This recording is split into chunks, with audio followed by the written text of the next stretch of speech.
Ok. Então, a partir desse momento, eu começo a gravar a nossa aula. Hoje é dia 26/8 de 2020, né? 26 de agosto de 2020, quarta-feira. É a nossa primeira aula de bases biológicas do comportamento para a turma do terceiro período. Eu vou começar falando com vocês a respeito do nosso contrato pedagógico, né? Significa, assim, as nossas regras e os nossos objetivos enquanto disciplina, né? Trata-se da disciplina de bases biológicas do comportamento, né? Entendam o seguinte, aqui nós temos um conjunto de disciplinas na faculdade que tem a palavra comportamento, assim, na intitulação, né? Isso ocorre porque o termo comportamento, ele é mais empregado na psicologia moderna como a espécie do estudo da própria estrutura da psicologia, né? A palavra psicologia, na sua origem etimológica, significa o estudo da alma, né? Por conta de uma compreensão mais clássica, mais tradicional do que é o comportamento humano, né?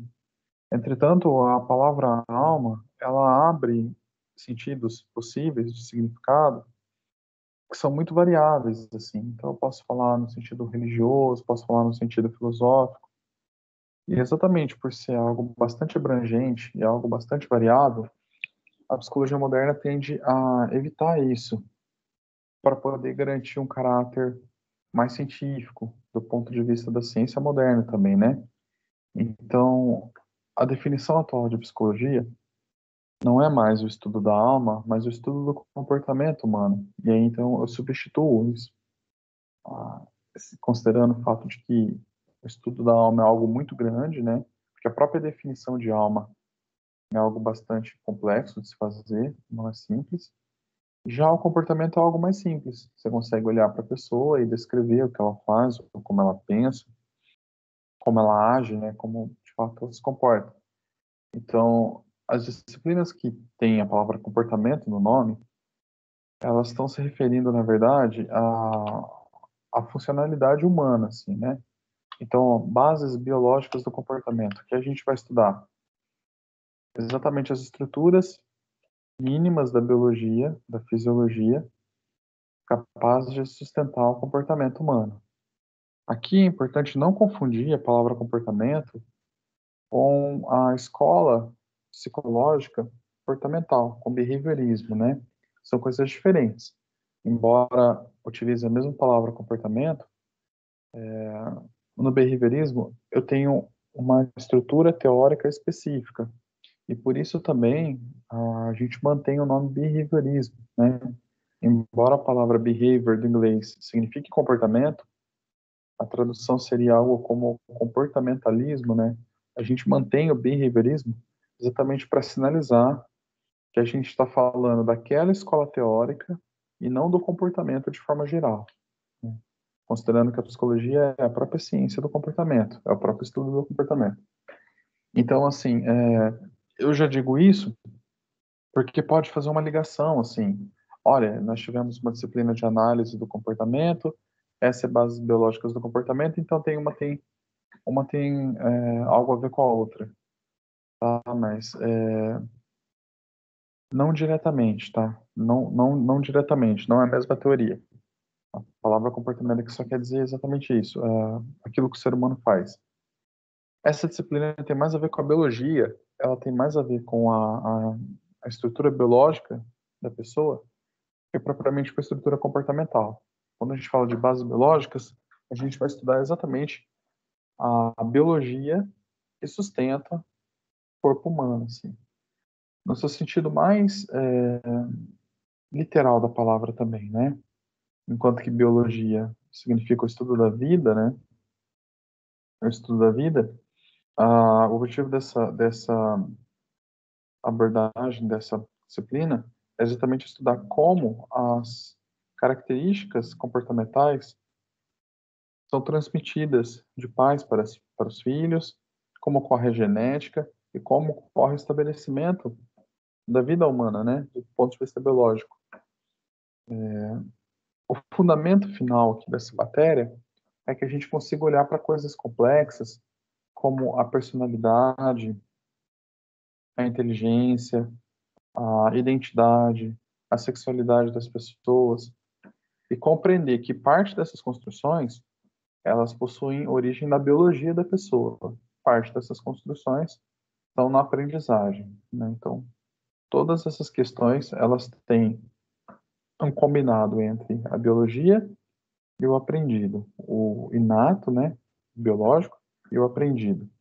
Então, a personalidade, ela tem um componente forte de herança genética e da mesma forma ela tem um componente forte de aprendizagem. Então, de certa forma, a minha personalidade, ela é parcialmente inata, eu nasço com uma tendência biológica e ela tem uma característica parcialmente construída. Eu que, a partir das minhas aprendizagens, construir a minha personalidade. Eu que modelei ela.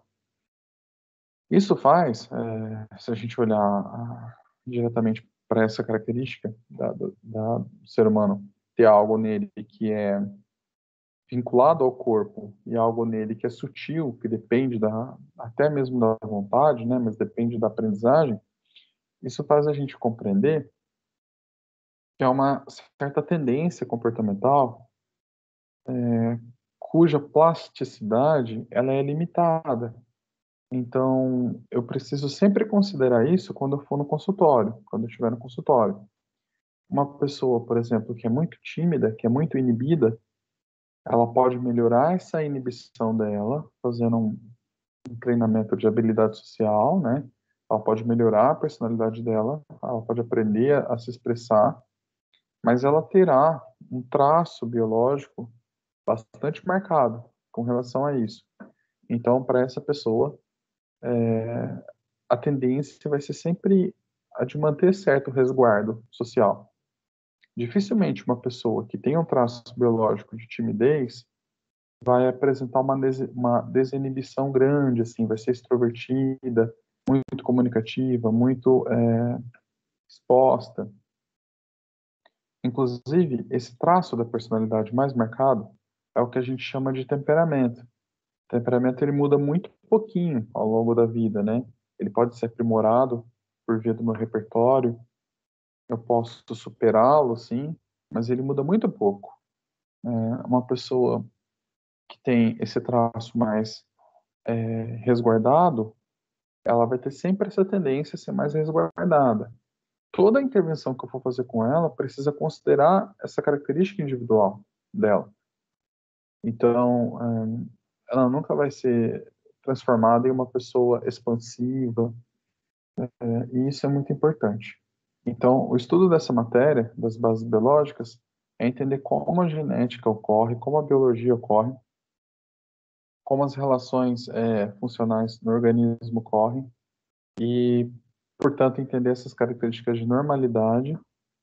E depois que a gente entender o desenvolvimento em sua tipicidade, né, aquilo que é típico, a gente vai então para aquilo que é atípico.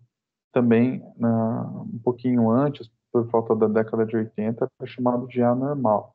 Hoje em dia a gente não fala em anormalidade por conta do estigma gerado pela palavra, né? Mas a gente fala em desenvolvimento típico e atípico. Aquilo que é esperado, habitual, aquilo que não é esperado, né? Ou que foge ao esperado. O conceito de normal e anormal também diz respeito a isso. Porém, ele é mais voltado à estatística, né? Ao número, e por isso também ele é evitado. Além de hoje em dia estar associado a uma forma pejorativa, né? Considerar algo anormal é associado a uma forma pejorativa, ele também é impreciso. Então, mais ainda por essa característica da imprecisão. Certas condutas comportamentais, elas têm mais a ver com a tipicidade humana e por isso a gente vai dizer que elas são atípicas. Então, da mesma forma que a gente vai falar a respeito da personalidade enquanto característica biológica e aprendida, a gente vai falar a respeito dos transtornos envolvendo a personalidade. Então, por exemplo, dos transtornos mentais de personalidade, ou ainda das características comportamentais, né? Por exemplo, a inteligência é uma função psicológica que altera as características comportamentais E ela também é constituída por uma base biológica e uma base aprendida. E então a gente vai falar a respeito dos transtornos que geram déficits intelectuais, as origens, como ele pode acontecer, quais são os fatores, as diferentes causas genéticas, né? Muitas das vezes as causas são unifatoriais, muitas das vezes as causas são multifatoriais, e aí então é importante que a gente entenda isso. Ou mesmo com a sexualidade humana, aquilo que é o típico e aquilo que é o atípico, né, o esperado e o menos esperado, ou não convencional, o mesmo com doenças como ansiedade e depressão. A pessoa que desenvolve ansiedade e depressão, ela precisa aprender a viver isso, né?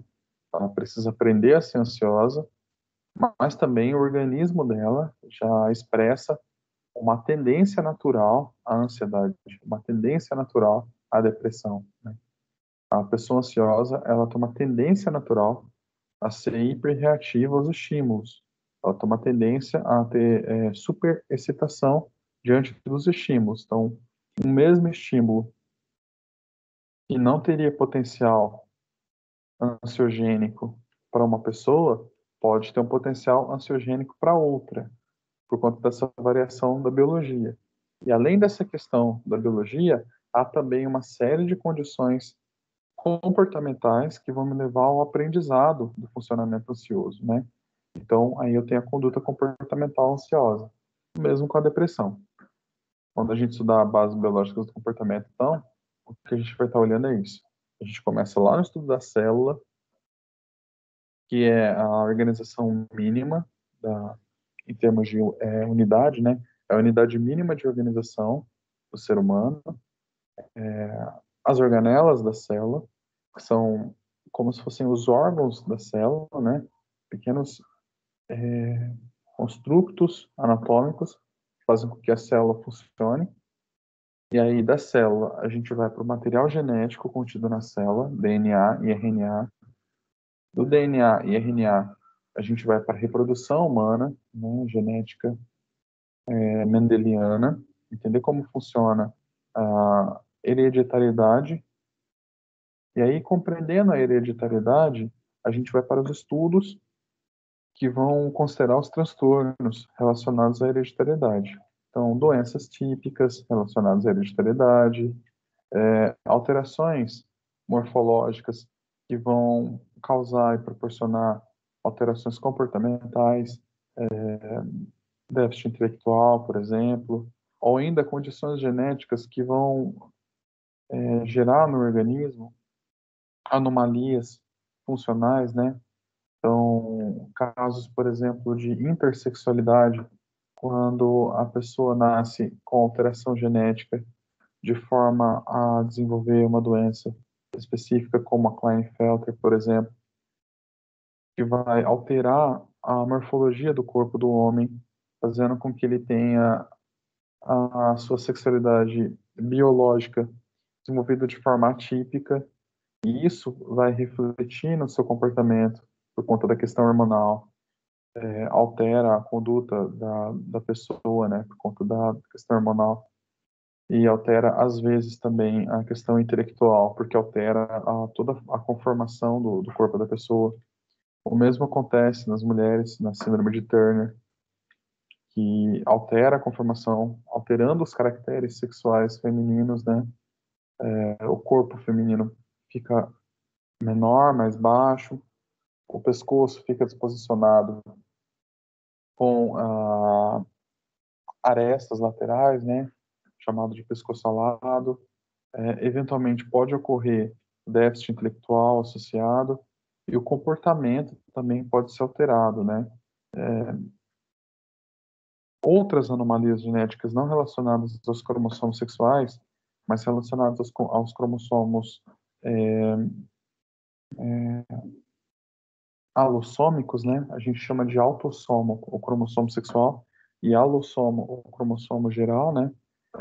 Dentre essas anomalias, a gente tem, por exemplo, a síndrome de Down, que para o psicólogo é muito importante compreender, uma vez que a gente pode trabalhar em escolas de educação especial ou escolas que tenham inclusão, escola de educação como a PAI, por exemplo, né?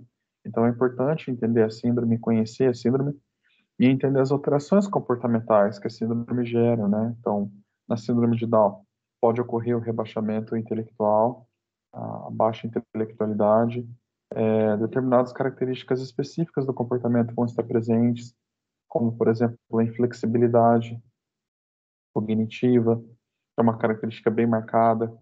Então, a gente vai estudar isso nessa disciplina, começando lá da célula para a genética, para entender essas anomalias cromossômicas, e depois que a gente entender essas anomalias cromossômicas, a gente vai para a última unidade, a quarta unidade, que vai falar a respeito da genética multifatorial.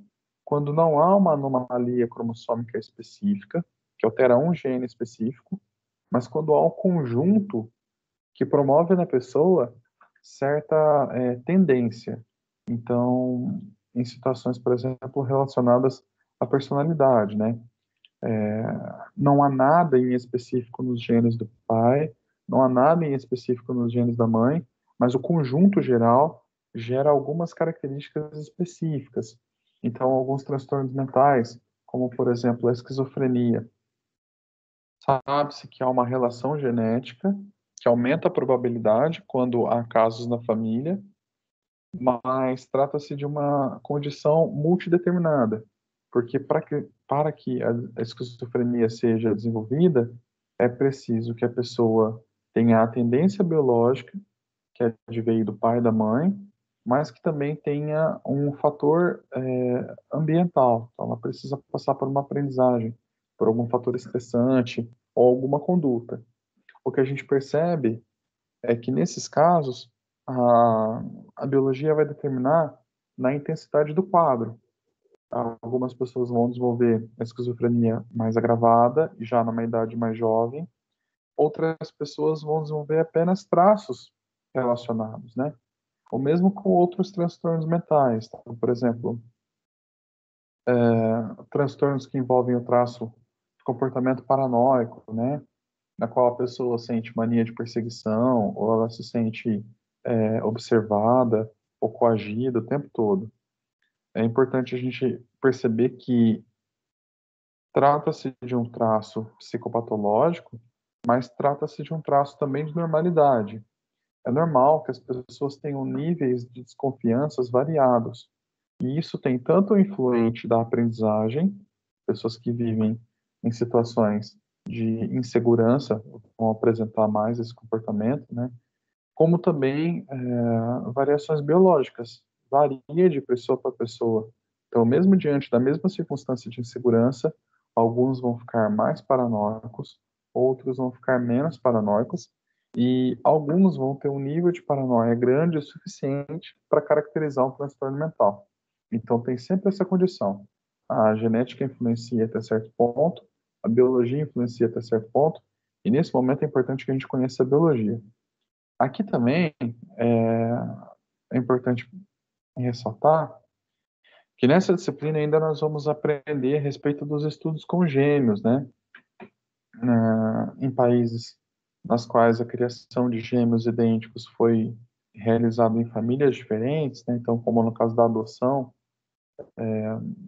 nos estudos americanos, por exemplo, crianças gêmeas, né?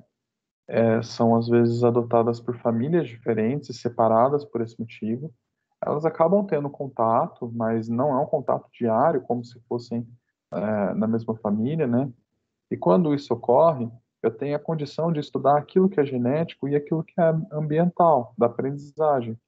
Porque como as crianças foram criadas em famílias diferentes, o contexto ambiental foi diferente para uma e para outra, foram realidades diferentes. Então, se ambas apresentam determinado traço comportamental, a probabilidade desse traço estar associado à genética é muito grande, né? As crianças foram separadas por algum motivo, os pais não puderam cuidar ou abandonaram as crianças, e aí então uma foi adotada por uma família, outra pela outra, elas tiveram educação diferente e muitas vezes até são adotadas por regiões muito diferentes, por países diferentes, e na vida adulta, quando você reencontra essas crianças e reaproxima elas, né, no caso, quando você encontra esses adultos já e reaproxima eles, você percebe que certos traços comportamentais são mantidos. Eles têm muito mais afinidade, porque a genética deles é muito parecida, né? Sobretudo quando se tratam de gêmeos univitelinos, né? No caso dos gêmeos fraternos, a similaridade ela é próxima, tal como de irmãos fraternos, né? São duas constituições genéticas distintas, mas coincidiram o nascimento no mesmo dia. Um óvulo que, durante a fecundação, ele acaba se repartindo... desculpa. Dois óvulos que, durante a fecundação, acabam sendo fecundados simultaneamente. Então, a mãe tem uma gestação com dois óvulos diferentes, com dois espermatozoides diferentes, formando duas genéticas distintas, né? Mas que tem proximidade porque, afinal de contas, são irmãos. Os irmãos fraternos são gêmeos que nasceram no mesmo dia, na mesma hora, mas cuja genética ela é tão parecida quanto a de um irmão que não nasceu no mesmo dia, né? Já no caso do gêmeo univitelino, é aquele cujo óvulo aí sim rompe e, apesar de romper, ele continua crescendo, desenvolvendo. Então, cada metade dessa estrutura desenvolve uma criança completa, né? E elas são praticamente idênticas, é também chamado de gêmeo idêntico, porque elas possuem a característica genética muito similar, praticamente idêntica mesmo. Então, nesses casos, gêmeos univitelinos, a indicação comportamental é ainda maior, inclusive para coisas habituais, tá? Do tipo gostar ou não da leitura, ter inclinação ou não para os esportes, ter inclinação ou não para o estudo. Se os gêmeos univitelinos possuem bastante singularidade, isso significa que tem mais a ver com a carga biológica deles do que com a carga aprendida. E é a respeito dessas coisas que a gente vai discutir nessa disciplina. É importante para vocês, sobretudo para quem pretender trabalhar em áreas hospitalares ou trabalhar com crianças, né? Que é onde o desenvolvimento humano mais biológico vai estar mais aflorado, onde a gente vai acabar observando mais. Bom, a respeito do nosso modelo acadêmico, vocês já estão no terceiro período, vocês já aprenderam como funciona, mas eu gostaria de frisar com vocês. A gente usa um sistema chamado KLS, né, que advém do termo Croton Learning System, sendo que a palavra Croton remete à nossa faculdade. Croton é a empresa educacional que sustenta em Anguera e outras faculdades, como a Unopar, a Rede Pitágoras, né? Então, por trás dessas marcas, existe um sistema educacional maior, que é chamado Croton. E esse sistema, por sua vez, pertence a um sistema ainda maior, chamado COG, né? Que aí contém editoras, contém várias áreas assim de publicação de material virtual, e cada uma delas voltada para um lado. A área da educação superior chama-se Croton, e eles desenvolveram um sistema de ensino, né? Para a palavra learning significa aprendizagem, e sistema, né? Então, o sistema de aprendizagem típico da Croton, que vai unir coisas muito modernas com coisas tradicionais. Então, a gente tem um ambiente virtual todo voltado para a educação, com um livro didático, videoaula, como a gente está tendo agora, sistema de avaliação online. Então, tem toda essa característica moderna, mas que, de certa forma, também abraça uma característica tradicional, que é a característica da aprendizagem focada no aluno. O aluno tem uma autonomia grande, né? Como que esse sistema ocorre? As nossas aulas vão ser divididas em 3 tempos, como sempre né? Como o sistema da Anguera sendo que ocorre uma pré-aula, que na nossa disciplina eu vou sempre indicar a leitura de um capítulo. Eu já mostro para vocês. Essa disciplina ela é híbrida institucional, então ela tem um livro didático próprio. Nós vamos sempre ler um capítulo correspondente. Ela tem 16 capítulos, então em algumas aulas nós vamos precisar ler dois, em algumas aulas nós vamos ler um só. Os capítulos são curtos, têm 10 páginas, e vocês vão realizar essa leitura antes da aula presencial. Então, por exemplo, para essa semana, como é uma aula inaugural, a gente não tem a pré-aula bem definida, mas para a semana que vem, no dia 2, né, de setembro, na quarta-feira, a gente vai trabalhar o conteúdo da aula 1 e da aula 2, para poder nivelar o material. Então, nesse meio tempo, vocês vão poder acessar o AVA, estudar, e nessa disciplina em específico, como todas as outras biológicas, é importante que vocês façam esse movimento de leitura, sobretudo no conteúdo que é mais mnemônico, que precisa ser memorizado, tem a ver com a memória, né? Então, nomes de estruturas, funcionamentos de estruturas, por mais que eu explique e demonstre, vocês vão precisar também ter autonomia com isso. Então, tem essa condição da pré-aula, que é o momento que vocês vão estudar sozinhos. A nossa aula, ela vai ser expositiva e dialogada. A minha ideia é sempre debater com os alunos. Eu sempre tenho a pretensão de trazer para vocês um debate franco, assim, no qual a gente possa conversar mesmo sobre o conteúdo.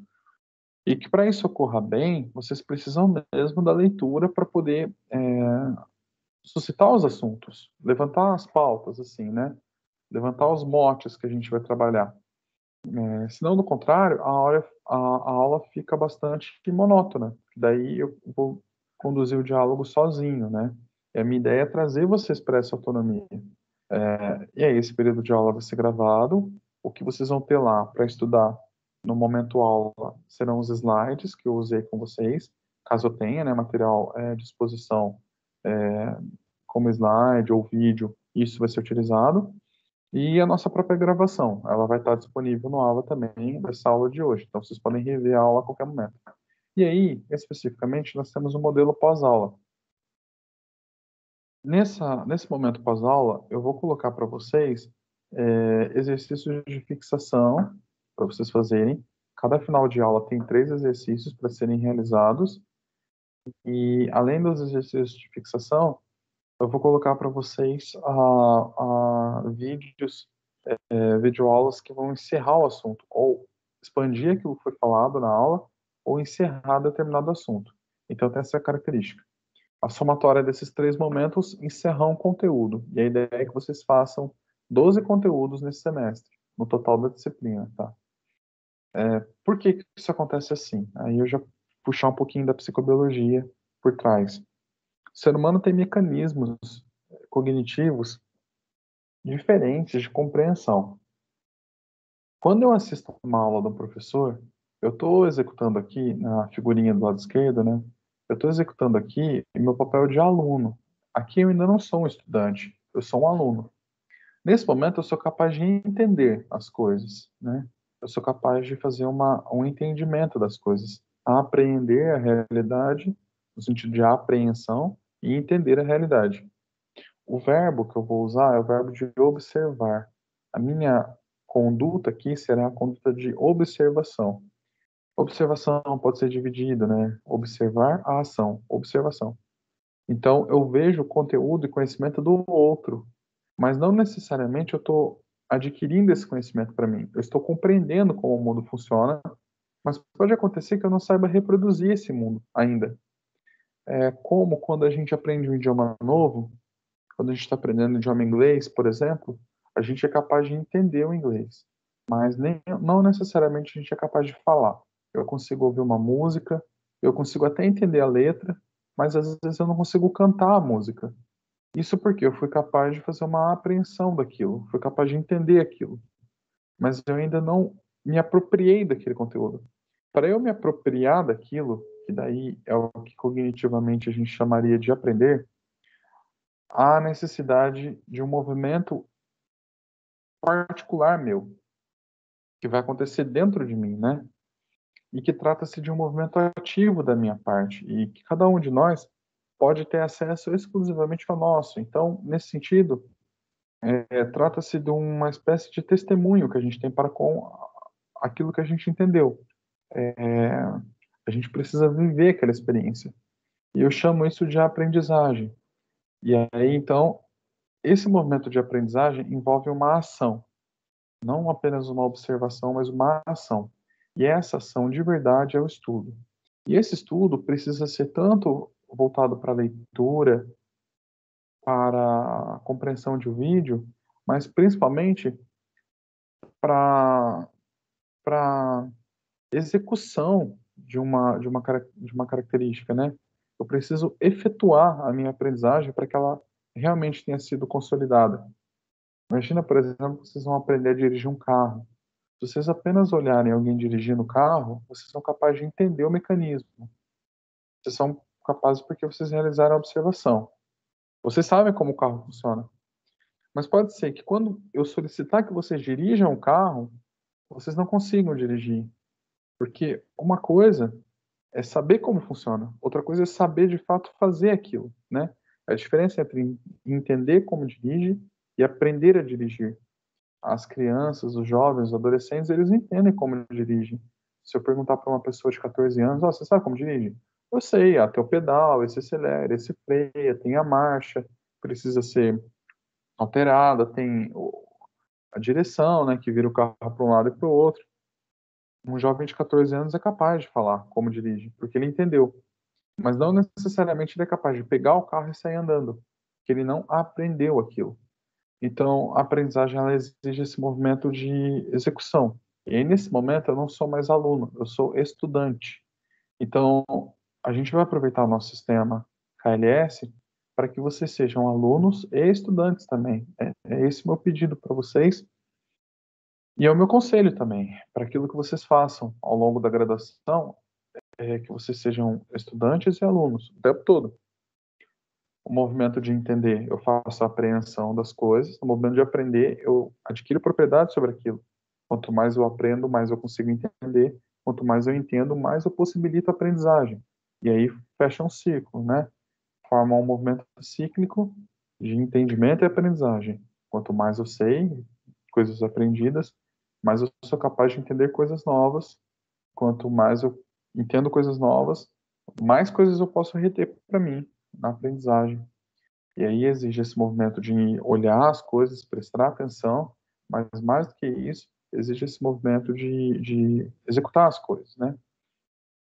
Existem estudos a respeito do ensino médio e do ensino fundamental, sobretudo para a nota do PISA, né, que é um exame internacional de avaliação do ensino médio, que mostram o seguinte: certos países ficam sempre categoricamente nas primeiras posições nos rankings de nota. E aí, investigando a metodologia desses países, eles não fazem nenhuma inovação no sentido de tecnologia. Eles têm mais ou menos os mesmos materiais que os países que não têm a nota tão alta assim. Então, eles têm recurso multimídia, eles têm lousa, etc. Mas nesses países há algo normalmente relacionado que é o seguinte: os alunos das escolas, né, países como a Noruega, por exemplo, têm sempre um índice alto, sempre muito mais alto que os outros. Esses países eles fazem o seguinte: a escola tem uma espécie de período integral, mas ao invés do aluno passar o tempo todo com aulas, assistindo as coisas, ele tem um horário de aula e um horário de estudo individualizado, na qual ele senta numa mesinha, faz o dever dele de casa, né? Lá não é bem um dever de casa, mas é uma tarefa recorrente. E ali ele consegue efetuar exatamente esse movimento. E por isso a nota dele é melhor, porque ele adquire propriedade, né? Dá pra gente ver isso no dia a dia com inúmeras coisas, assim. Ó, se vocês forem aprender a cozinhar um bolo, por exemplo, né? Olhando alguém fazendo, pode ser que eu entenda. Mas na hora que eu mesmo vou colocar a mão na massa, alguma coisa errada sempre acontece, assim. Pode ser que até saia bom de primeira, mas o segundo bolo que eu fizer vai ser melhor. Eu vou ter mais segurança. E assim sucessivamente até que de fato eu domine aquilo, até que de fato eu tenha aprendizagem sobre aquilo. Da mesma forma, quando eu vou dirigir um carro, andar de bicicleta é impossível, simplesmente pelo entendimento. Eu preciso mesmo aprender a andar de bicicleta, não basta entender. E as coisas na linguística é assim também. As coisas que eu entendo, nem sempre eu consigo falar. É bem comum, vocês podem ver os colegas de vocês, e até consigo mesmo, né? Acontece às vezes que, poxa, mas eu entendi tudo que o professor falou na aula, mas na hora de expressar na prova, deu um branco, eu não consegui escrever. Ou ainda, eu sei o que escrever, está na ponta da língua, mas eu não estou conseguindo escrever. Não sei se está uma questão, às vezes essa questão do branco tem a ver com ansiedade também, mas na hora de fazer um texto, uma redação, por exemplo, é sempre muito mais difícil escrever o texto do que ler sobre aquilo. Eu sou capaz de ler muitas coisas, mas eu sou bastante incapaz de escrever sobre as coisas, exatamente porque eu não tenho o domínio da aprendizagem sobre aquilo, mas o domínio do entendimento. Então, por isso eu estou revendo com vocês essa coisa do KLS, né? Tentando já expandir nesse aspecto. É uma característica do ser humano. O ser humano precisa entender muitas coisas para aprender algumas coisas. E essa aprendizagem precisa ter um movimento ativo. Não tem como você passar isso para o outro, né? Dirigir um carro, por exemplo, eu posso explicar para vocês, vocês podem entender. Mas é impossível que eu passe as minhas habilidades da direção por uma pessoa. Eu não posso, de forma alguma, falar para ela e ela dirigir com a minha habilidade. É preciso que ela viva essa experiência. Então, dirigir um carro, cozinhar um bolo, fazer uma comida, ou qualquer tarefa. Ser um psicólogo, a mesma coisa. Vocês vão entender muitas coisas agora, mas lá no estágio, quando vocês sentarem na frente do cliente, é que de fato vocês vão aprender o que é ser um psicólogo. Porque o meu jeito de ser psicólogo, o jeito da professora Lucimar, da professora Natália, é o jeito particular de cada uma delas, é um jeito particular meu, que exigiu a nossa experiência. Da mesma forma, vai exigir a experiência de vocês. Então, é isso que eu queria frisar para o dia de hoje, né? A importância de entender e aprender as coisas. A nossa disciplina, ela está organizada no modelo HAMI, né? Houve um benefício com relação a essa pandemia, né? A gente estava conversando um pouquinho agora que a pandemia às vezes estressa a gente, gerou uma coisa chateante, esse controle social que estão fazendo, né? Tem que usar máscara o tempo todo. Às vezes a gente nem sabe se a máscara está funcionando de verdade ou não. Então, gera um estresse, gera um medo. E também nem sabe se precisa da máscara ou não, né? Os dados são todos confusos, tem hora que precisa, tem hora que não precisa. Tem gente falando que é pato, tem gente falando que é ganso. O negócio tá confuso, tá com cara de controle social e tá bastante estressante. Comércio abre, fecha, tá uma coisa de louco. Mas teve um ponto que foi muito interessante, que é o seguinte: é, a Croton pegou o feedback dos alunos a respeito da virtualização das disciplinas e parece que essa conduta da presença do professor da sala de aula, ela foi muito aclamada por parte dos alunos, né? E isso mudou, de certa forma, a visão que a faculdade tem sobre as coisas, né? Então, há uma política agora vigente que pretende acampar todas as disciplinas que eram inteiramente online, colocando elas com parte presencial e parte online, né? Então, os modelos que antigamente vocês tinham de disciplinas podiam ser AMI, que era uma aula de modelo institucional, né, na qual o professor dava aula presencial, mas usava o livro-texto da faculdade, o material da faculdade. Poderiam ser AMP, quando o professor ainda montava o próprio modelo, né, com os livros de indicação própria, ou poderiam ser DIs, né, que eram disciplinas institucionais que vocês não tinham professor, era apenas a carga virtual. Pensando nessa coisa de ter a presença do professor, todas as disciplinas estão assumindo um formato novo, chamado HA. Então, híbrida, aula híbrida, né? Então, tem o híbrido institucional e o híbrido modelo do professor. Essa nossa é o modelo institucional. É híbrido por quê? Parte da carga horária continua sendo virtual, para manter aquela proposta de ser inovadora e oferecer para vocês um acesso rápido, né? Essa coisa do material envolve uma logística muito grande, envolve custos muito grandes. Se vocês olharem outras instituições ou faculdades que não possuem esse material virtualizado, vocês vão reparar que os alunos eles têm que ter um processo muito ativo de adquirir o material, comprando os livros, né, adquirindo o material, e eles têm também uma certa solidão no estudo, porque eles precisam estudar e se surge alguma dúvida, alguma coisa, só no dia seguinte, ou só depois é que eles vão encontrar com o professor, ou na outra semana, né? Já quando eu tenho um modelo virtual, como o sistema AVA de vocês, né, um ambiente virtual de vocês, eu já falo a respeito, o que acontece é que vocês têm um canal pronto e direto, assim, que vocês conseguem acessar a faculdade. Vocês realmente vivem a faculdade na sala de aula e fora da sala de aula 24 horas por dia. No sistema híbrido, há uma característica na qual foram contratados tutores, né, que são professores, tutores, que não estarão de forma presencial, mas de forma online, acompanhando as dúvidas de vocês. A ideia é integrar cada vez mais o tutor com o professor, que administra as aulas, de forma que nas próximas disciplinas que vocês tiverem, ocorrerá uma integração e a gente vai fazer um trabalho bastante alinhado. Então, aquilo que a gente fala em sala de aula, o tutor reforça com vocês depois, e aí vocês vão ter um canal praticamente aberto por 24 horas de comunicação, né? Uma aula presencial e mais uma aula virtual. É isso que significa o modelo híbrido do HMI. Tem um pedaço virtual, um pedaço presencial. Nesse momento, a gente está fazendo a aula remota, né?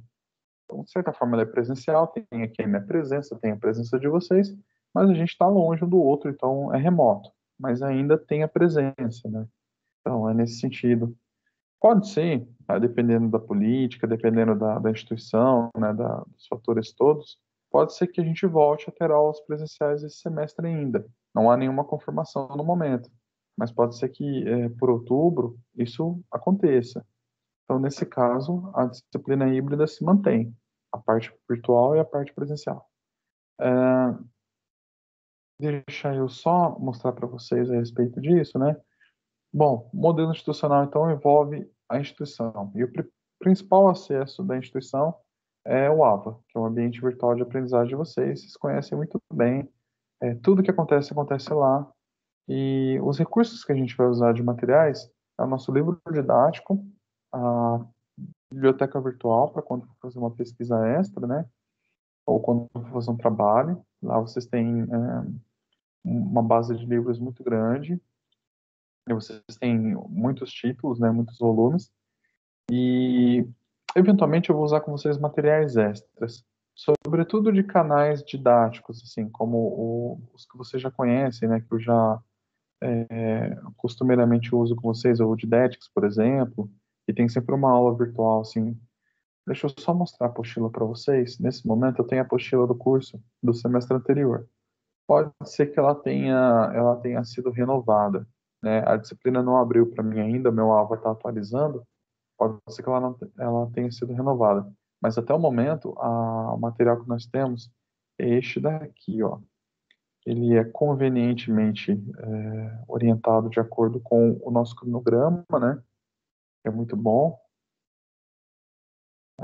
Este daqui, essa apostila aqui que eu estou colocando na tela para vocês. Convenientemente, ele é orientado com o cronograma, né?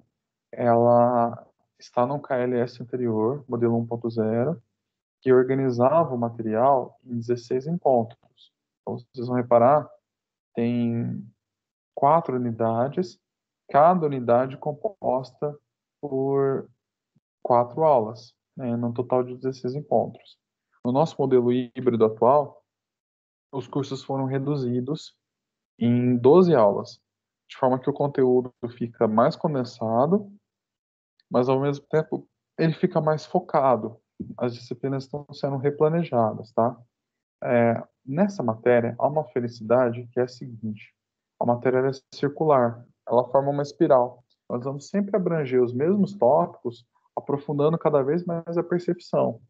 Então, por exemplo, na seção 1.4, quando a gente falar a respeito de cromossomos e divisão celular, a gente vai falar sobre a síndrome de Down, sobre um aspecto da síndrome de Down.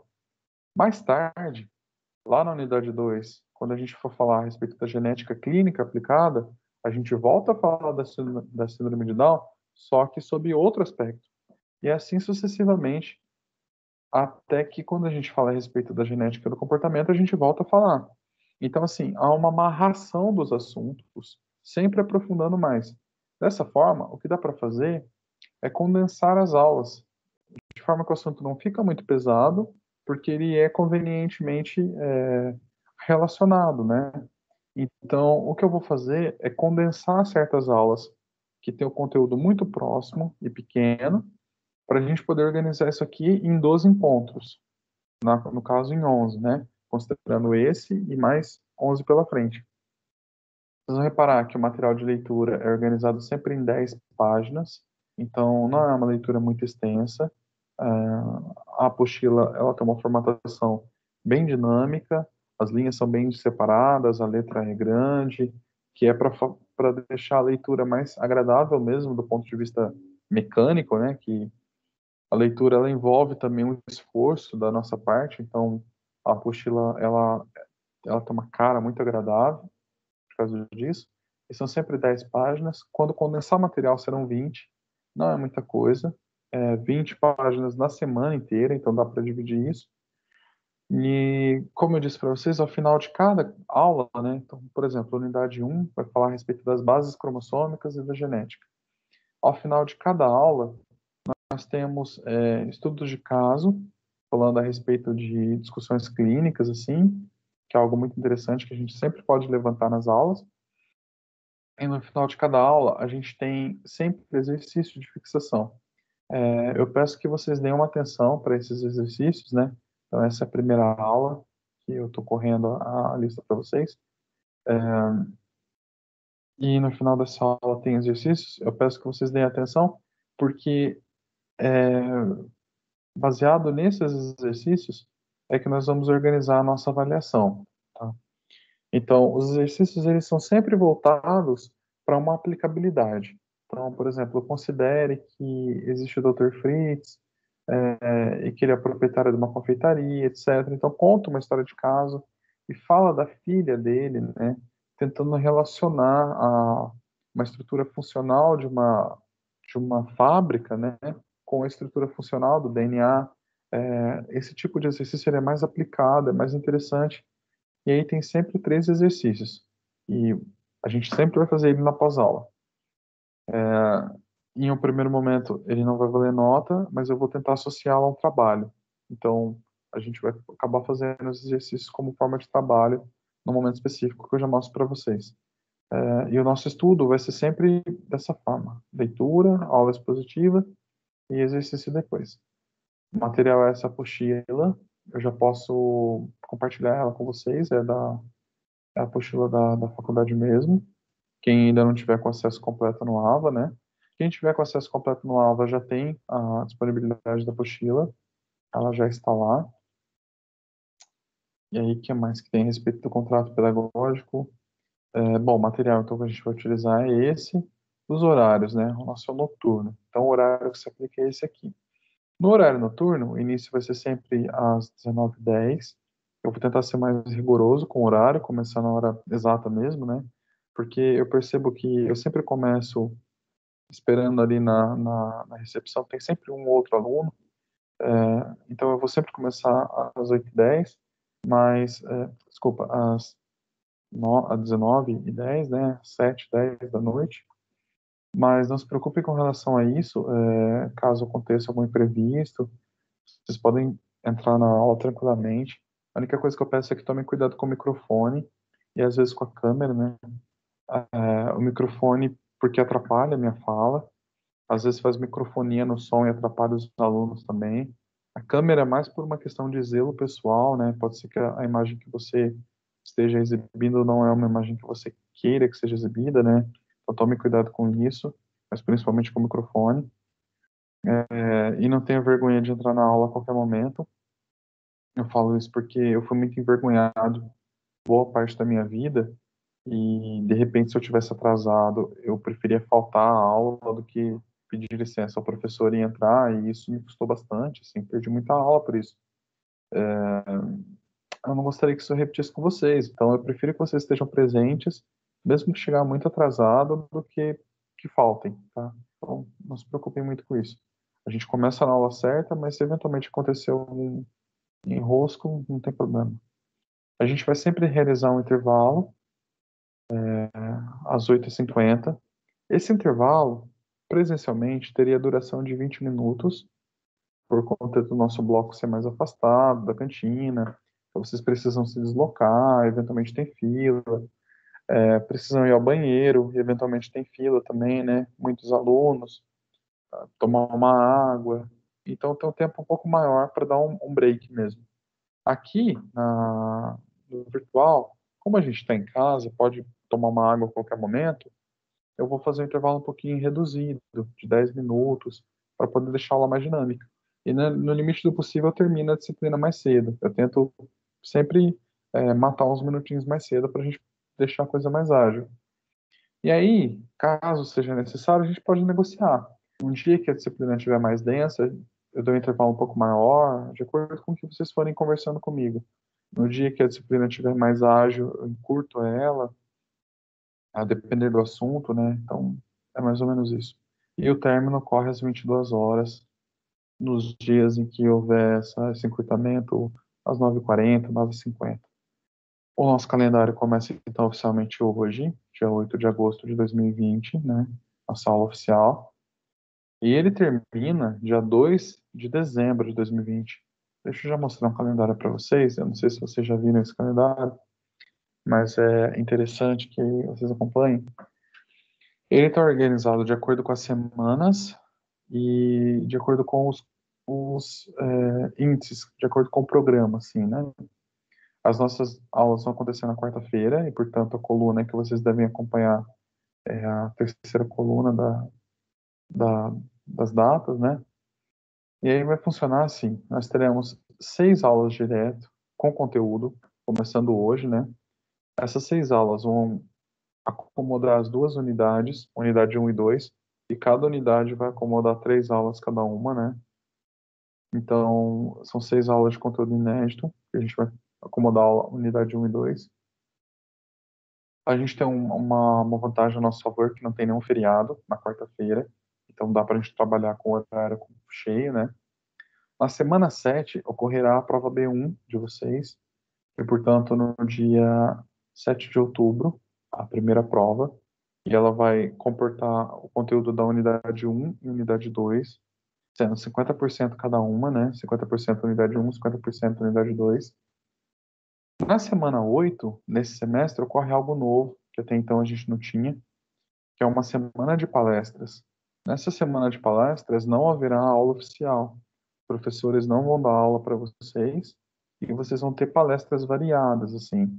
É uma tentativa de enriquecer a formação geral dos alunos, né? É uma espécie de quebra naquela rotina. Às vezes a gente conhecia isso como semana do saco cheio, quando eu estava na escola, né? Mas no caso vai ser uma semana do saco cheio, porém cultural. Ela para um pouquinho momentaneamente com as disciplinas, mas ela oferece outros conteúdos para vocês. Um ciclo de palestras com um horário um pouco mais flexível que dá para vocês assistirem. Nessa semana 8, então, eu deixo para vocês, eu não passo nenhum material novo, eu deixo para vocês período em aberto para colocar o estudo em dia, assim. Aqui vocês vão ter entregado já o trabalho 1, né?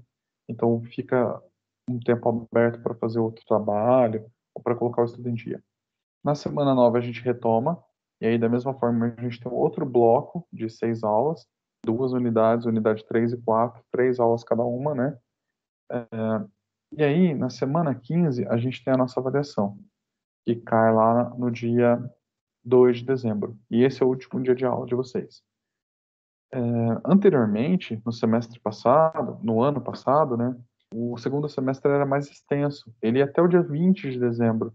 E isso era bastante maçante também. Então, esse semestre vai ser mais reduzido. E essa proposta de reduzir os semestres parece que vai se manter. Então, o semestre ele vai sempre ter essa redução. Ele começa um pouquinho mais tarde e termina mais cedo, né? Quem, por acaso, perdeu alguma prova, pode fazer a segunda chamada, e quem precisar de mais nota pode fazer o exame. Isso na semana 16ª, e vai acontecer no dia 9 de dezembro, e é o prazo máximo mesmo. Depois desse período, a gente tem férias, está encerrado o nosso ano letivo. Voltando ou não às aulas presenciais, a gente mantém esse calendário aqui. Aí tem algo importante também que eu preciso mostrar para vocês, que é o seguinte: as datas dos trabalhos. A, a instrução de cada trabalho, ela ainda não está pronta, mas as datas já foram mais ou menos articuladas de acordo com as semanas. Então, o trabalho um deverá ser entregue na semana 6 e isso dá um prazo de um mês para que seja realizado. O segundo trabalho vai ser na semana 10 e isso dá mais 4 semanas para frente, né? Realizando mais o espaço de um mês para realizar o próximo trabalho depois da entrega do primeiro. E o terceiro na semana 14, que dá mais um mês para frente. Os trabalhos vão ser articulados com a matéria, de forma que, realizando o trabalho, vocês já vão estar estudando para a prova. Diferente de outras disciplinas que tinham trabalho de campo ou de pesquisa extra, assim, nessa disciplina não. Nessa disciplina, o trabalho vai ser articulado com o estudo, inclusive com uma proposta que mais tarde vai ser cobrada na prova, né? Então, realizando o trabalho, você já está estudando. Isso otimiza nosso tempo. Eu sei que essa disciplina é um pouco densa por conta do conteúdo da biologia. Nem todo aluno gosta disso, né? Mas vai funcionar dessa forma. Bom, com relação aos trabalhos, então é isso. A instrução do primeiro trabalho eu disponibilizo para vocês no AVA, provavelmente até o final dessa semana. Na semana que vem eu já consigo passar a instrução para vocês na aula, mostrar como ele vai ser realizado. E aí a entrega dos trabalhos, ela vai ser realizada oficialmente pelo e-mail institucional da faculdade. Nos semestres anteriores, eu autorizei que os alunos, sobretudo no semestre passado, né, por conta da pandemia, eu autorizei que os alunos me enviassem os trabalhos por canais variados, assim, pelo WhatsApp, pelo sistema AVA de comunicação, né, de mensagens do AVA, e isso gerou um caos muito grande para mim. Eu não consegui articular isso bem. Então, nesse semestre, eu vou fazer uma via única, que é pegar o trabalho, anexar no e-mail e mandar o e-mail. Não pelo comunicador da faculdade, não pelo comunicador do AVA, mas diretamente pela caixa de e-mail mesmo. Abre a caixa de e-mail, coloca lá o e-mail institucional e envia para mim. O e-mail de vocês pode ser e-mail pessoal, da Hotmail, Gmail, qualquer que seja, mas o meu de recebimento será o institucional. Ele permite que eu crie pastas, por exemplo, das turmas, e eu consigo organizar os trabalhos, né? Eu consigo deixar isso tudo arquivado. E aí, para mim, é muito importante. A caixa de mensagens do AVA, ela se reinicia todo semestre. Então, eu perco o material. Já o meu e-mail institucional, eu consigo gravar. Então, mesmo que eu tiver uma pane no computador, isso vai estar tudo salvo numa nuvem, né? Então, eu organizo as classes, as turmas, e o recebimento dos materiais está sempre tudo organizado lá. Fica tranquilo para mim, fica mais resguardado para vocês. Provavelmente esse método também vai ser o método que eu vou adotar, mesmo no volta às aulas, assim, presenciais, né? Mesmo quando a gente estiver junto. Sempre receber as coisas pelo e-mail. Com relação aos prazos, né? Dessa vez, eu vou ser um pouco mais rigoroso no recebimento. Então, desculpe, eu vou adotar a data exata de recebimento e os alunos deverão, de fato, entregar isso na data, né? 2 ou 3 dias após o recebimento, eu já terei corrigido e vou lançar a nota no sistema. Eventualmente, o aluno que perdeu o prazo, que tiver uma boa justificativa, poderá me entregar depois. Eu vou receber, mas a nota já terá sido lançada no sistema. Diferente do como eu estou fazendo hoje em dia, que eu fico postergando e segurando até o último minuto, né? É ruim para quem já entregou o trabalho. Então, dessa vez eu já vou despachar a nota logo. E aí, então, eu posso até receber. Mas esse recebimento em atraso, se não tiver uma justificativa muito clara, né, como problema de saúde ou algo do tipo, ele vai ser penalizado com a queda da nota. Em princípio, pela metade. A nota vai valer metade. Passou do prazo, a nota vale metade. Isso na tentativa de tentar organizar nossas datas para deixar o semestre mais limpo para todo mundo. Gera confusão para mim, gera confusão para os alunos, né? Então, essa questão do trabalho vai ser feita dessa forma. Da comunicação, nós vamos fazer tal como eu já estava fazendo antes. A via oficial é pelo AVA. Então, todas as conversas que precisarem deixar registro, dúvidas com relação a matrículas de vocês, retificação de nota, Tudo que for importante que deixe registro, vocês vão mandar para mim via AVA. E eu também vou comunicar vocês pelo AVA. Então, alterações, assim, de prazos, de coisas, vai estar sempre pelo AVA. O AVA tem uma parte boa, que ele deixa esse registro, né? E ele é oficial. Eu posso compartilhar ele com a Lucimar, por exemplo, com a professora Lucimar, né? Vocês também podem, então isso gera um resguardo. Posso copiar para ela e ele vale como comunicação oficial. Mas ele tem uma parte, um revés, que é o seguinte: ele tem uma certa lentidão para resposta, né? Eu acesso o AVA todos os dias por conta das aulas, mas nem todos os dias eu consigo olhar as mensagens. E no meio do semestre, quando realmente fica bastante corrido, eu consigo acessar, de fato, isso uma vez por semana. Então ele tem uma certa lentidão por conta do acúmulo de trabalho, por minha parte mesmo. Então, o que a gente vai fazer é utilizar um auxiliar, que é o WhatsApp, para comunicação que seja rápida, emergencial, aquilo que precisa ser resolvido rapidinho, com poucas palavras, a gente usa o WhatsApp como vinha usando antigamente. Provavelmente eu tenho o André já na minha lista de contatos, né? Eu vou montar um grupo da disciplina de bases biológicas. Esse grupo não é só da turma de vocês, mas de todas as turmas que estão fazendo bases biológicas, de Jacareí, de Pinda. Isso porque compartilhar o material nesse grupo é muito mais ágil, todo mundo tem acesso, e as dúvidas de algumas pessoas podem ser pertinentes para todos, né? Então é bom. Ajuda também que vocês aumentem o networking de vocês, conhecendo pessoas com interesses afins, né? E aí, então, provavelmente eu vou adicionar o André nesse grupo e mandar o link para ele mandar no grupo de vocês, assim que vocês tenham grupo da turma ou algo do tipo. Todos estão convidados a entrar no grupo do WhatsApp, mas não é obrigatório. Eu sei que alguns alunos são mais reservados, mas, enfim, vocês vão ser convidados via link, assim. O que que eu peço? Qual é o limite do WhatsApp, né? Eu sei, a turma de vocês é uma turma boa de comportamento. Normalmente, pelo menos da minha parte, nossas aulas é muito agradável.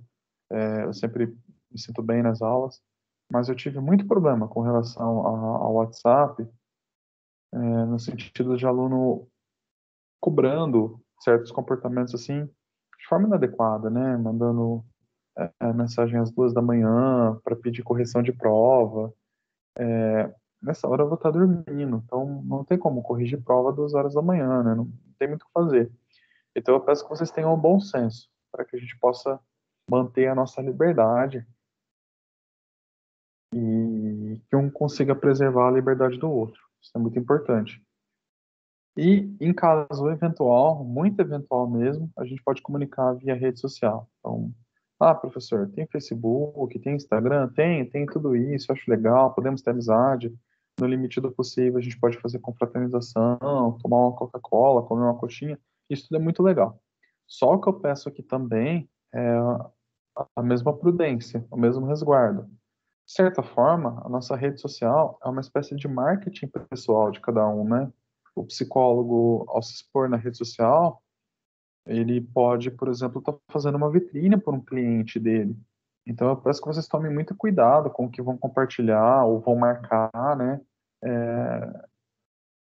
O que vão me marcar também, porque eventualmente pode gerar uma má impressão. E uma má impressão para o nosso cliente é uma coisa muito ruim, né? Se ele não confia na gente, ele não consegue se tratar. O primeiro passo da psicologia é o vínculo, é a vinculação. Da mesma forma, também pela rede social, a comunicação com relação à disciplina, ela tem que ser muitíssimo eventual mesmo. Só na emergência da emergência. Caso tenha quebrado seu computador, seu celular, e você tenha o Facebook lá, é só por lá que você consegue me avisar alguma coisa. Eu peço que vocês não me mandem trabalhos pelo Facebook de jeito nenhum. Eu já recebi trabalho pelo Facebook. Eu não olho, eu não acesso com tanta frequência assim. E aí não tem nem como registrar isso depois, né? Trabalho pelo Facebook, não tem nem como gerar um documento assim para registrar. É bastante inadequado. Então eu peço apenas que tenham cuidado com isso. Eu sei que nessa época agora de pandemia, as redes sociais elas são ferramenta importante para a gente, né? A gente consegue ouvir podcast, se instruir, assistir live das pessoas, dos professores, dos nossos colegas. Então, eu gosto, eu incentivo, eu acho sim que os alunos precisam ter relação de amizade com os professores, uma relação cordial, como era na antiguidade, né? O ser humano mais próximo, uma relação real de amizade. Eu concordo com isso, eu acho muito bom, mas eu peço apenas que vocês tenham prudência, tá? Só para deixar registrado. Bom, do nosso contrato pedagógico, é isso, tá, pessoal? O planejado é isso. A respeito desse entender e aprender, eu queria estender um pouquinho mais, mas aí eu vou mostrando algumas imagens para vocês, do porquê de estudar as coisas, né? Por que ler as coisas com os próprios olhos. Basicamente, se vocês pensarem na funcionalidade humana, né? Basicamente, o ser humano funciona como se fosse uma espécie, como se fosse uma espécie de construtor, assim, né? Ah, se a gente pensar em termos biológicos, o ser humano ele aprende a pensar porque ele aprende a falar. E a fala tem tudo a ver com a relação da matéria, né? As palavras que a gente fala são signos e remetem a significantes reais, né? A referentes, né? Então, quando eu falo a palavra óculos, tem um objeto relacionado àquilo. E além desse signo e desse significante, tem o significado, que seria o conceito do que aquilo é. Então, quando eu leio, adquiro palavras, domino a língua portuguesa, na verdade, o que eu estou aprendendo a fazer é aprendendo a manipular os objetos da matéria. Então, eu tenho melhor compreensão do mundo real e concreto. Imagine que a nossa psique é construída por essas palavras. Não é que eu penso e depois eu falo, eu aprendo a pensar e depois eu aprendo a falar. Mas o contrário, eu aprendo a falar e então eu aprendo a pensar, né? Quanto mais eu domino a língua, mais eu domino o meu pensamento, mais eu tenho vivacidade da minha imaginação. E aí eu consigo atender melhor meu cliente, né? Se a nossa psique for formada por pecinhas, e essas pecinhas forem os signos, né? Os signos da linguagem, incluindo os gestos, os símbolos. Se eu tiver um número restrito de pecinha, se eu tiver só um tipo de pecinha muito simples, o tipo da psique que eu consigo montar é um tipo muito simples. Eu não consigo dar conta depois do desenvolvimento humano exatamente porque eu não consigo desenvolver uma compreensão das coisas para além daquilo que eu já sei. Eu não consigo entender meu cliente. Meu número de peças é limitado. Como que eu vou conseguir articular e montar uma psique que dê conta, né? Como que eu vou conseguir montar uma ideia que dê conta de abraçar o outro em mim, né?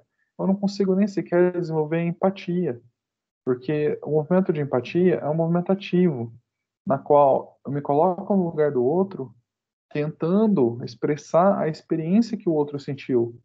Mas se eu tenho uma pobreza linguística, se eu tenho uma pobreza expressiva, eu nem sequer consigo também expressar aquilo que o outro está sentindo dentro da realidade do outro. Às vezes, eu nem sequer consigo enxergar essa realidade, né? Então, o que eu sempre falo para vocês é: leiam mais, leiam clássicos, leiam literatura clássica, mas principalmente com relação à aula, à disciplina, leiam o material, leiam a apostila. Não deixem para estudar, no caso entender, né, agir como aluno, não deixem para entender apenas a aula expositiva. Isso é muito pouco. O conteúdo de vocês fica muito baixo e mesmo que a sua nota não seja baixa, mais tarde lá na clínica vai lhe fazer falta. Vai lhe fazer falta exatamente porque você não vai ter um aparato para apreensão das coisas que as pessoas estão te dizendo. A leitura é uma espécie de diálogo, né? Eu preciso dialogar com pessoas variadas para eu ter experiências variadas de vida. Então, se você tem um ciclo de amigos que pensa mais ou menos como você, teus professores têm um conhecimento mais ou menos afim, vocês nunca vão ter nada que desponte isso. Vai ficar dentro de um ciclo muito fechado, assim, muito pequeno, né? Normalmente, as pessoas não têm uma variabilidade grande para acomodar as coisas, né? fica sem assunto. Se sai do meu grupo de interesse, eu já não tenho assunto. E esse não ter assunto é um dos efeitos colaterais, assim. Quando eu não tenho assunto para conversar com alguém, na verdade o que eu não tenho é ferramentas psicológicas para englobar aquela pessoa em mim. Então eu não consigo tocá-la, eu não consigo ter assunto com ela, mas eu também não consigo ter empatia por ela. E no nosso consultório, as pessoas que vão nos procurar não são aquelas às quais a gente tem afinidade, assim, para ter amizade, né? Não são as pessoas que a gente gostaria de conversar. São pessoas que precisam de ajuda e que muitas vezes a gente não tem nem afinidade de assunto. Às vezes a gente não sabe nem como acessar a pessoa. Às vezes a gente não consegue nem entender o problema dela, de verdade. A vazão porque ela está sentindo de verdade. E isso pode ser melhorado a partir da leitura. No caso da nossa matéria, né, nossa abordagem aqui de bases biológicas do comportamento, compreender o funcionamento biológico das coisas me oferece uma espécie de peça para que eu entenda, em último caso, o meu cliente. O fundamento final de todas as disciplinas de vocês é oferecer para vocês uma espécie de amadurecimento artificializado, assim, né? A gente amadurece com a experiência, a gente amadurece com a idade, a gente amadurece com a velhice, com o envelhecer. Mas o psicólogo, ele precisa amadurecer mais rápido e mais que os outros. Então, ele precisa forçar esse amadurecimento. É como se ele precisasse viver muitas vidas para que ele tenha experiência que consiga acessar o outro, acessar o próximo. Então, ler é uma coisa que favorece o nosso intelecto. Favorecendo o nosso intelecto, a gente favorece o nosso amadurecimento. E isso vai nos ajudar depois na clínica. Por mais que pareça algo trivial, é fundamental, tá? Uma clínica cuja linguagem é pouco articulada, uma clínica fraca. Se você não é capaz de entender o teu cliente, naquilo que ele fala, naquilo que ele expressa, naquilo que ele é, na biologia dele, né? Dificilmente você vai conseguir ajudar ele no teu consultório. Dificilmente você vai conseguir colaborar com ele para que ele se ajude, né? E isso é muito sério. O que eu vejo são muitos psicólogos desempregados, assim, tentando uma vaga em concurso ou algo do tipo, e quando a gente investiga o porquê que isso acontece, é exatamente porque a pessoa não consegue ter uma articulação clínica. Às vezes ela tem boa vontade, ela tem boa conduta, e até conhece um pouco de uma abordagem psicológica, mas ela não tem articulação o suficiente para acomodar as pessoas. E isso tem muito mais a ver com uma cultura geral do que propriamente com a psicologia em si. Não é um problema da psicologia em si, mas é um problema da cultura geral. E no Brasil, a nossa cultura ela está deficitária se comparado com outros países, né? O Brasil é um país que está desenvolvendo, mas ele está fraco em relação aos outros. E quem pode mudar isso de verdade somos nós, mudando nossa própria conduta, nosso próprio comportamento, né? A respeito da primeira aula, eu vou mostrar para vocês uma série de slides daqui a pouco. O que nós vamos estudar, o que eu gostaria que vocês lessem, é a seção 1.1, que vai falar a respeito da estrutura humana básica, que é a célula. É muito importante que vocês entendam o funcionamento de uma célula, tá? Sobretudo entender a célula como unidade mínima de funcionamento humano. De certa forma, os mesmos processos que acontecem no corpo da pessoa acontecem em cada uma das células, né? E o conjunto das células formam os tecidos, e o funcionamento dos tecidos nada mais é do que o conjunto do funcionamento da célula. Imagine que o neurônio ele guarda proporções funcionais na sua anatomia que vão depois estar refletidas no comportamento da pessoa. Então, entender a biologia e entender essa linha que une a realidade é uma coisa muito importante. Por exemplo, uma das questões humanas com relação à percepção é a simetria. Há uma abordagem teórica chamada Gestalt que vai lidar exatamente com esse aspecto da simetria das coisas, né? E como as nossas percepções se organizam. Deixa eu ver se eu consigo encontrar algumas imagens gestálticas para mostrar para vocês. Há uma certa apreensão das coisas, né? Isso é muito estudado, é muito organizado, mas assim, o ser humano ele tende a agrupar as coisas. Se eu olho, por exemplo, para essa figura que eu selecionei aqui na direita, eu entendo esse conjunto de linhas como um cubo. Em termos expressivos, o que eu tenho aqui de verdade é um objeto bidimensional. São linhas, né? Mas a disposição dessas linhas faz com que eu tenha uma percepção de profundidade, como se eu tivesse aqui na minha frente um cubo feito de vidro, né? Esse efeito é um efeito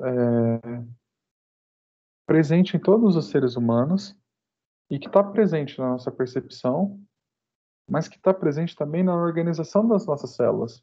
Os neurônios têm uma tendência a buscar organização e similaridade. Os tecidos têm organização e têm simetria, tal como a nossa percepção também tem. Parece que o nosso corpo, a nossa biologia, ela tem uma estrutura física que também se expressa na estrutura perceptual. Então, eu tenho uma tendência a agrupar as coisas, né? Eu tenho uma tendência a contrapor coisas. Eu posso enxergar um cálice aqui, ou duas figuras de dois rostos humanos, né? Eu posso agrupar desenhos formando uma figura imaginária. Então, por exemplo, nessa figura tem o exemplo do fechamento, né? É uma estrutura perceptual que se forma, né? Um cubo com linhas brancas que não existe de verdade. Eu tenho aqui um conjunto de figuras coloridas que formam em seu entorno um cubo branquinho, né? Pela disposição. O meu organismo tende a completar aquilo. Essa estrutura perceptual, ela também está presente na minha estrutura anatômica, né? Essa ideia aqui, ela está presente, por exemplo, na anatomia. Deixa eu ver se eu tenho um exemplo do que eu estou falando. Mas olha só que interessante. A forma pela qual eu percebo o mundo é a forma pela qual o meu próprio corpo é organizado, né? Da Vinci fez uma série de observações a respeito do corpo humano, e ele era um desenhista bastante perfeccionista, né? Ele era um pintor, ele que pintou a Capela Sistina, uma obra muito bonita, mas além das pinturas artísticas, ele fazia também retratos anatômicos. Ele estudava medicina, estudava os cadáveres, e a partir disso aí ele fez uma série de estudos anatômicos. E tem uma figura do Da Vinci que é muito famosa, que é essa figura aqui do corpo humano masculino e feminino sobreposto. Então, ele desenha a figura de um homem mais à frente, né, com as pernas fechadas, e uma figura de um corpo que pode ser masculino ou feminino, com as pernas abertas, né? Mas o que ele mostra aqui é que há uma certa simetria no corpo. É como se o corpo fosse organizado em uma parte que estende para um lado e para o outro, né? Esse mesmo princípio da organização da biologia, da organização das células, que tende à simetria, ele está também demonstrado na Gestalt. Quer dizer, o mesmo princípio pro lado de dentro está pro lado de fora, assim. O mesmo princípio da estrutura física está na estrutura psíquica. Tendência a enxergar o mundo com simetria, tendência a organizar a simetria, né? Bom, por que eu estou falando isso? Entendendo esse aspecto de correlação das coisas, eu usei a simetria como um exemplo, mas entendendo o aspecto de correlação das coisas, eu consigo entender depois o aspecto comportamental, tá? Então, a gente vai começar estudando a célula, e eu gostaria muito que vocês entendessem a célula como a menor unidade humana já funcional. De certa forma, a célula se comporta, e esse comportamento celular tem uma série de cargas biológicas nele que depois são vistas no comportamento do indivíduo como um todo. As mesmas tendências celulares de responder a determinados estímulos, de responder a determinados hormônios, de reprodução, de organização, de simetria, elas estão presentes depois no comportamento da pessoa. O conjunto de células que responde a um determinado hormônio altera o comportamento da pessoa por aquele hormônio também. Então, por exemplo, células que são sensíveis à, à agressão ou à excitação, lá no nosso encéfalo, lá no nosso sistema cerebral, né? Ao entrarem em contato com o hormônio da adrenalina, elas têm um perfil excitatório mais apresentado, né? Elas vão se excitar mais. E excitando essas células por conta da adrenalina, o que eu vejo é o comportamento da pessoa também mais excitado, né? Então, mais adrenalina no sangue faz com que a pessoa fique mais agitada, às vezes até mais irritada, mais propensa a brigar, porque as células reagem a isso e o conjunto de células altera o sistema nervoso, alterando o sistema nervoso altera o comportamento como um todo. E aí eu olho para a pessoa e percebo que ela tem uma resposta geral, de certa forma. Eu quero dizer com isso que eu estou falando para vocês é que o nosso corpo ele é muito mais integrado do que às vezes a gente pensa, né? Há uma tendência na nossa cultura a fazer uma divisão, uma certa distinção dicotômica, dualista entre corpo e mente, corpo e alma, corpo e comportamento, como se fossem instâncias separadas assim. Mas parece que isso é muito mais unitivo, muito mais integrativo do que a gente imagina. O nosso corpo ele tem muito mais a ver com a nossa mente do que parece. Inclusive alterando estruturas corporais, eu consigo alterar estruturas comportamentais. Hoje, na nossa palestra sobre psicologia, nós discutimos um estudo de caso, né, na Semana da Psicologia, e falamos a respeito da depressão. E a professora Sara falou assim, olha, eu recomendaria ao cliente a tomar um banho, colocar uma roupa bonita. Tá, qual é a expressão disso, né? Tomar um banho quente, algo agradável em termos táteis, né? A água quente que é no corpo é agradável, oferece uma espécie de massagem, e ao fazer isso, ela altera a estrutura celular, e alterando a estrutura celular, altera a estrutura do organismo, e isso tem uma influência lá no comportamento depois. O bebezinho que está com dor, quando ele está desenvolvendo, né, como que o bebezinho tem a cólica, ele se acalma pelo canto da mãe. Se a mãe cantar para ele, a estrutura perceptual de que está tudo bem, ele percebe o mundo como tudo bem, e o organismo dele reage, acalmando aquela dor, né, diminuindo o limiar, a percepção da dor. O limiar dele fica mantido, mas a percepção reduz. É como se realmente tirasse a dor da criança. Há essa relação clara, né? Da mesma forma, se a mãe faz um carinho no bebê, físico mesmo, o comportamento da criança fica alterado. Então, ela tende a se acalmar. A mesma estrutura impressa no corpo, ela se demonstra no comportamento. Então, eu acalmo o corpo fazendo uma estimulação tátil e o comportamento da criança também reduz em frequência. Tem essa correlação, assim, né? Essa dicotomia corpo e mente, corpo e alma, ela é muito menor do que a gente pensa, assim, no dia a dia, né? A coisa é muito mais conjunta do que parece. Alterando a roupa, eu altero a autoestima. Nas mulheres, por exemplo, isso é muito marcado. Uma mulher que vai ao salão de beleza e cuida do cabelo, cuida das unhas, ela cuida também o seu comportamento. Ela sai do salão de beleza com um comportamento mais incisivo, mais firme, né? Um homem que pratica uma arte marcial tem um comportamento mais incisivo, mais firme. E é nesse sentido que eu gostaria que vocês olhassem toda a disciplina, porque é uma disciplina biológica mas que vai ajudar com que a gente compreenda, depois no nosso consultório, a psicologia das pessoas, fazendo esse tipo de ligação, esse tipo de relação, né? De que há uma integridade muito maior entre as coisas do que a gente imagina. Bom, nessa aula 1, a gente vai falar, eu vou deixar para a aula que vem para aprofundar no conteúdo, mas a gente vai falar sobre as células. E aí, então, vai falar sobre as organelas primeiro. Eu vou inverter um pouquinho isso daqui, tá? Mas, de qualquer forma, vocês leem em aula 1.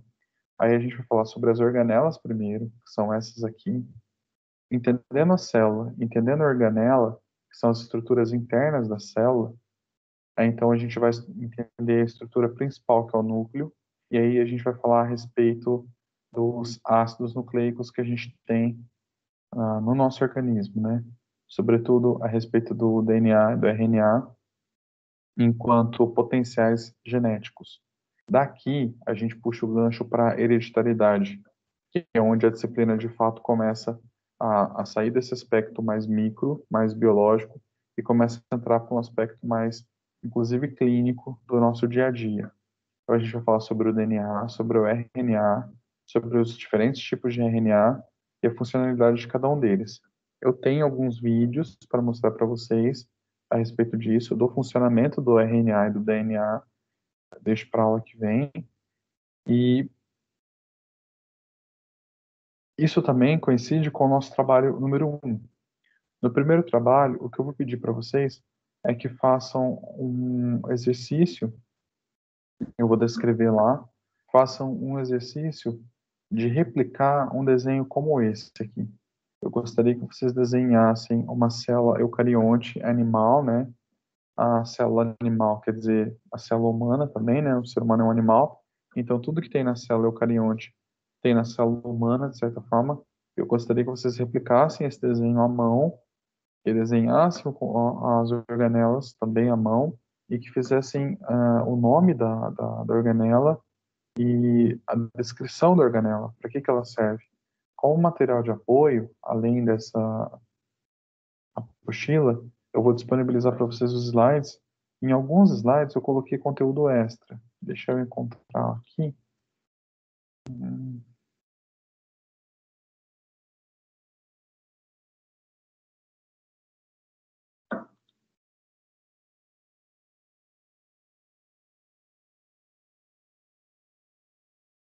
é,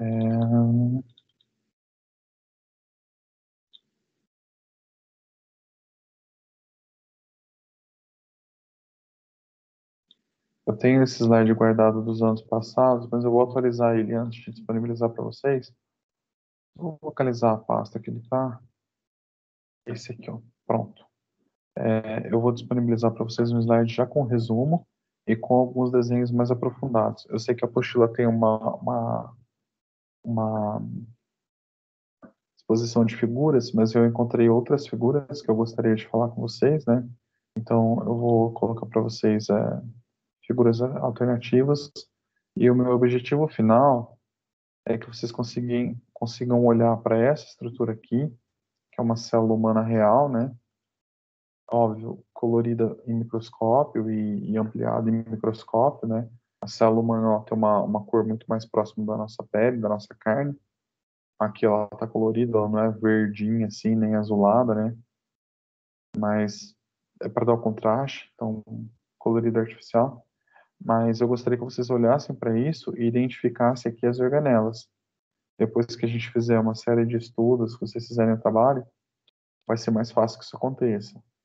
E aí, olhando essas organelas e identificando elas, vocês vão estar fazendo um exercício que vai favorecer depois a compreensão da anatomia e vai favorecer depois a compreensão das síndromes, né? Determinadas síndromes, basta que eu olhe na figura para eu perceber algo de errado na célula. Então, eu consigo identificar cortes, eu consigo identificar isso com bastante clareza. Então, o meu objetivo final dessa aula é que vocês olhem para essa célula real e nomeiem ela, né? E em seguida a gente vai falar a respeito desse material aqui, que é um material genético humano. A fita de DNA e a fita de RNA, como ela é organizada, como ela é articulada, né? Como ela funciona. também aqui o objetivo é que vocês entendam a expressão gênica, o conteúdo que ela tem, né? Essa fita, ela possui um grande conteúdo escrito nela. Vocês aprendam a ler esse conteúdo e que entendam como que isso é expressado depois na síntese de proteínas. Entendendo que cada proteína do meu organismo vai compor depois um pedacinho de uma célula, e cada célula compõe um pedacinho do organismo. Entendendo a síntese de proteínas, vocês entendem a unidade 1 e 2 inteira, e aí vocês entendem as síndromes relacionadas à estrutura genética, tá? Algumas síndromes são numéricas, como o caso da síndrome de Down, na qual o número de cromossomos ele é alterado, né? Nosso cromossomo de número 21, a gente tem 46 no total. E o tipo 21, né? O de tipo 21, ele é duplicado de forma inadequada durante a fecundação. Então ocorre a trissomia. A gente tem 3 fitas, ao invés de ter 2, como o típico, né? E isso desencadeia na síndrome de Down. Mas algumas outras síndromes, elas são estruturais. Então, há um erro em uma parte específica do DNA, e esse erro faz com que a minha síntese de proteína seja inadequada, e aí, então, isso vai desencadear em processos variados. Então, por exemplo, eu não consigo fazer uma enzima que quebra um açúcar específico, ou eu não consigo produzir em quantidade satisfatória determinado hormônio, eu não consigo produzir em quantidade satisfatória determinada condição biológica que vai ser importante, né? E isso vai desencadear também problemas comportamentais. Então, assim, o objetivo é começar da célula e ir lá para o desfecho comportamental humano. Eu acho que por hoje, pessoal, é isso. Eu sei que vocês não estão com o AVA todo pronto, então, por isso eu não vou adentrar muito com a matéria. E como faltou metade da turma ainda, eu vou encerrar por aqui, a menos que vocês tenham alguma pergunta ou queiram colocar alguma coisa. E aí, então, na semana que vem, eu demonstro isso direitinho, as aulas mais detalhadas, mais sistematizadas. Mas nesse primeiro momento, era isso que eu gostaria que vocês vissem e pensassem, né? Que o nosso organismo, ele é muito mais unitivo do que às vezes parece, né? O psicólogo, ele tem uma tendência a fazer uma espécie de psicologismo, né? Considerando tudo de forma mental, tudo de forma mentalizada. E então é importante que vocês tenham essa outra visão, para não cair nesse psicologismo. E aí, eu acho que é isso. Por hoje é isso. Tudo bem? Tudo certo até aqui? Tudo compreendido? Tranquilo? Alguém sobreviveu? Eu tô Tudo aqui. tranquilo, professor. Só uma observação. Sei. Desenha à mão, professor? Não pode imprimir, não? A mão. Não, eu gostaria que vocês fizessem isso. Eu sei, é tenso, né? Mas eu gostaria que vocês fizessem a mão exatamente para aquele aspecto da aprendizagem, da fixação. E aí, como é que vocês vão entregar isso? É tirando uma foto com o celular.